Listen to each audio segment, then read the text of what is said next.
வரலாற்று சிறப்புமிக்க திருவாரூர் தியாகராஜ சுவாமி கோவிலில் நவராத்திரி விழா வெகு சிறப்பாக தொடங்கியுள்ளது. ராஜ நாராயண மண்டபத்தில் அலங்கரிக்கப்பட்டுள்ள கொலுவில் வைகுண்டத்தில் பெருமாள் தியாகராஜ சுவாமியை மார்பில் வைத்து பூஜை செய்தல், மகாலட்சுமி, சரஸ்வதி, காளி, நாராயணர் போன்ற பல்வேறு பொம்மைகள் வைக்கப்பட்டு அலங்கரிக்கப்பட்டுள்ளன.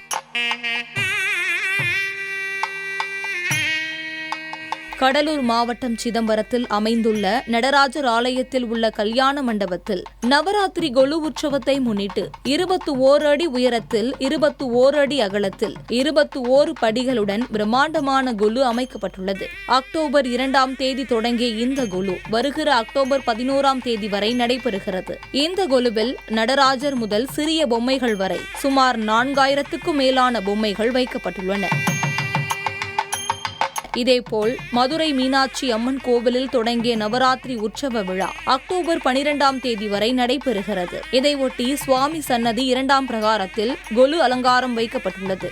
அங்கு சாமியின் திருவிளையாடலை விளக்கும் கதைகள், சிவனின் வடிவங்கள் ஆகியவை இடம்பெற்றுள்ளன. மேலும் சென்னை அடுத்த கொளத்தூர் GKM காலனியில் நவராத்திரி திருவிழாவை முன்னிட்டு 4000 கொலு பொம்மைகளின் பிரம்மாண்ட கண்காட்சி தொடங்கியுள்ளது. இதில் புராண சரித்திரங்களின் கூற்றுகளை மிக தெளிவாக எடுத்துரைக்கும் விதமாக பொம்மைகள் அமைக்கப்பட்டுள்ளன. பார்க்கடல் கடையும் போது கிடைத்த பொக்கிஷங்கள், கிருஷ்ணரின் அவதாரத்தை உணர்த்தும் காட்சிகளை தத்ரூபமாக வடிவமைத்தும் மற்றும் வெளிநாட்டு கொலு பொம்மைகளையும் காட்சிக்காக வைத்துள்ளனர்.